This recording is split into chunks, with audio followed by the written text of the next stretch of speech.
ಎಲ್ಲರೂ ನಮಸ್ಕಾರ. ಇವತ್ತಿನ ಒಂದು ವಿಡಿಯೋದಲ್ಲಿ ಜಾತಕದಲ್ಲಿ ಭಾವ ಮತ್ತು ನಕ್ಷತ್ರಗಳ ವ್ಯತ್ಯಾಸ ಬಗ್ಗೆ ಡೀಪ್ ಆಗಿ ತಿಳ್ಕೊಳ್ಳೋಣ. ಭಾವಕುಂಡಲ ಅಥವಾ ರಾಶಿ ಅಥವಾ ನಕ್ಷತ್ರ ಇದರಲ್ಲಿ ತುಂಬಾ ಡಿಫರೆನ್ಸ್ ಇರ್ತದೆ. ನೀವು ಸಾಮಾನ್ಯವಾಗಿ ಜಾತಕ ಚೆಕ್ ಮಾಡುವಾಗ ರಾಶಿಯಲ್ಲಿರುವಂತಹ ಒಂದು ಗ್ರಹಗಳ ಪ್ರಕಾರ ನಾವು ಪ್ರೊಡಕ್ಷನ್ ಮಾಡ್ತೇವೆ. ಬಟ್ ಇದು ರಾಂಗ್ ಆಗುತ್ತೆ. ಇದು ಒಂದ್ ಮಟ್ಟಿಗೆ ಪರವಾಗಿಲ್ಲ, ಬಟ್ ನೀವು ಡೀಪ್ ಆಗಿ ಹೋಗ್ಬೇಕಾದ್ರೆ ಇದು ರಾಂಗ್ ಆಗಿ ಬಿಡ್ತದೆ ಆನ್ಸರ್. ಅದು ಯಾವ ತರ ಅಂತ ತಿಳ್ಕೊಳ್ಳೋಣ. ಇದು ಸಾಮಾನ್ಯವಾಗಿ KP ಪದ್ಧತಿಯಲ್ಲಿ ಇದೇ ತರ ಯೂಸ್ ಮಾಡ್ತಾರೆ, ಅಂದ್ರೆ ನಕ್ಷತ್ರಗಳ ಬಗ್ಗೆ ಜಾಸ್ತಿ ಫೋಕಸ್ ಮಾಡಿ ಯೂಸ್ ಮಾಡ್ತಾರೆ. ಬಟ್ ಪರಾಶರ ಪದ್ಧತಿಯಲ್ಲಿ ನಾವು ಯಾವ ರಾಶಿಯಲ್ಲಿ ಯಾವ ಗ್ರಹಗಳಿದೆ ಅಂತ ತಿಳ್ಕೊಂಡು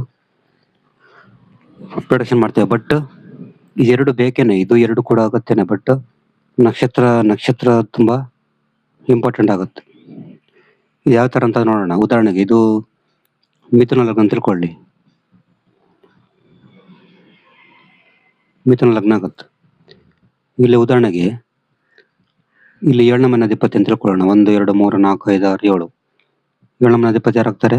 ಗುರು ಆಗ್ತಾರೆ. ಗುರು ಇಲ್ಲಿದ್ದಾರೆ ಅಂತ ತಿಳ್ಕೊಳ್ಳಿ.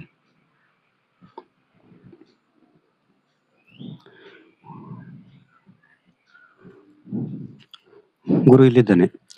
ಇಲ್ಲಿ ಶನಿ ಇದ್ದಾನೆ ಅಂತ ತಿಳ್ಕೊಳ್ಳಿ. ಇಲ್ಲಿ ಶನಿ ಉಚ್ಚನಾಗಿದ್ದಾನೆ.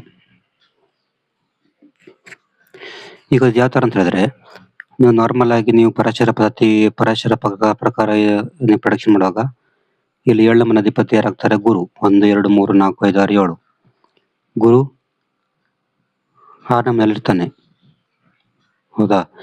ಬಟ್ ನೀವು ಮಾಮೂಲಿಯಾಗಿ ಪ್ರೊಡಕ್ಷನ್ ಮಾಡುವಾಗ ಏನ್ ಹೇಳ್ತೀರ ಅಂತ ಹೇಳಿದ್ರೆ, ಇಲ್ಲಿ 6ನೇ ಮನೆ ಅಧಿಪತಿ ಗುರು 7ನೇ ಮನೆ ಅಧಿಪತಿ 6ನೇ ಮನೆಯಲ್ಲಿರೋ ಕಾರಣ ಮ್ಯಾರೇಜ್ ಲೈಫ್ ಅಷ್ಟು ಚೆನ್ನಾಗಿರಲ್ಲ ಅಂತ ಹೇಳ್ತೀರಿ ಈ ಪರಾಶರ ಪದ್ಧತಿ ಪ್ರಕಾರ.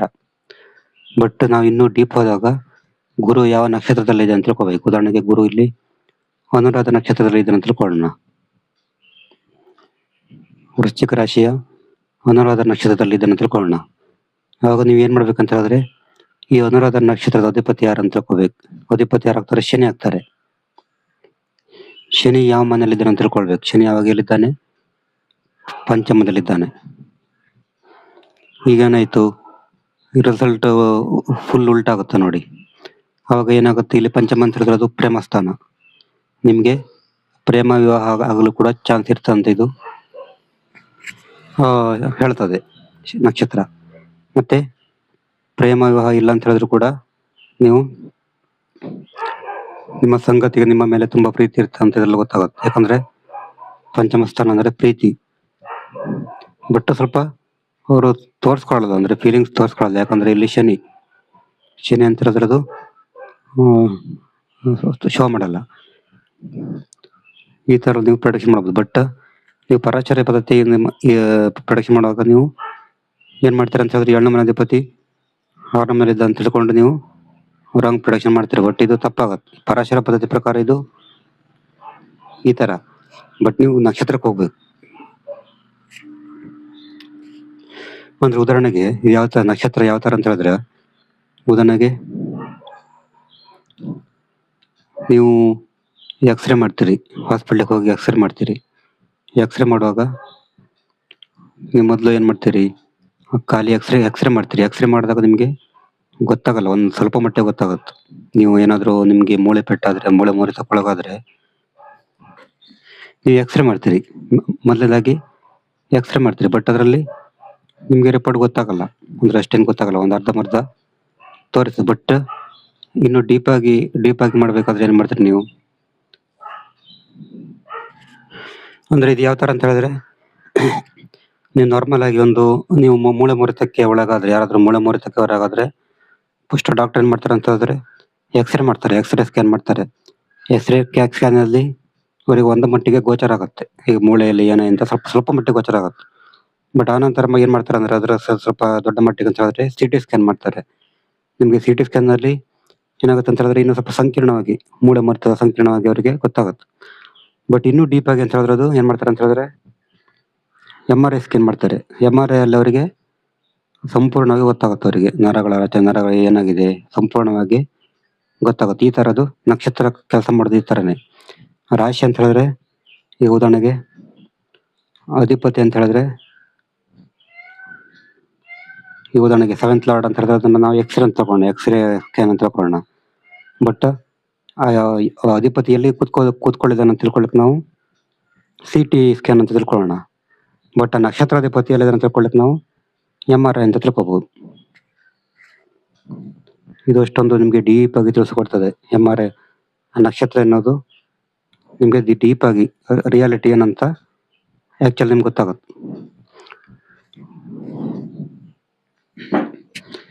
ಇಲ್ಲಿ ಉದಾಹರಣೆಗೆ ಇನ್ನೊಂದು ನೋಡೋಣ.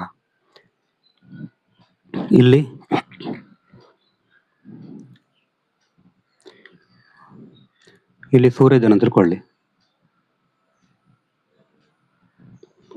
ಇಲ್ಲಿ ಸೂರ್ಯ ಇರ್ತಾನೆ ಅಂತ ತಿಳ್ಕೊಳ್ಳಿ. ಇದು ಲಗ್ನ 1 2 3 4 5 6 7 8. ಇದು ಲಗ್ನ ಅಂತ ತಿಳ್ಕೊಳ್ಳಿ.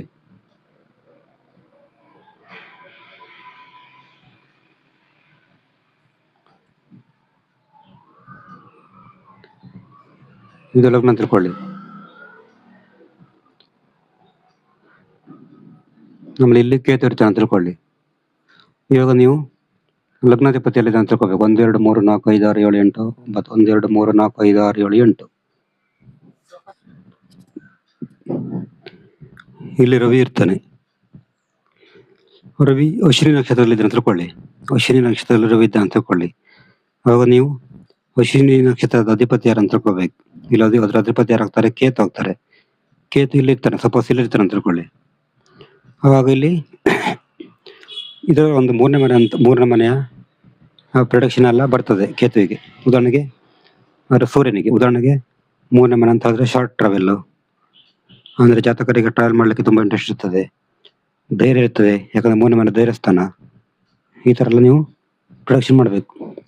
ನಿಮ್ಗೆ ನಕ್ಷತ್ರದಲ್ಲಿ ತುಂಬಾ ಡೀಪ್ ಆಗಿ ರಿಸಲ್ಟ್ ಸಿಗ್ತದೆ. ಇದು ನಮ್ಮ ಭಾವ ಮತ್ತು ನಕ್ಷತ್ರಕ್ಕೆ ಇರುವಂತ ವ್ಯತ್ಯಾಸ. ನಿಮ್ಗೇನೋ ಜಾತಕ ಮಾಡ್ಬೇಕಂದ್ರೆ ನಮ್ಮ ಸಂಖ್ಯೆ 70 906 37 934 ಈ ನಂಬರ್ಗೆ ವಾಟ್ಸಪ್ ಕಾಲ್ ಮಾಡಿದ್ರೆ ಜಾತಕದ ಬಗ್ಗೆ ಡೀಟೇಲ್ ತಿಳಿಸಿಕೊಂಡು ನಮಸ್ಕಾರ.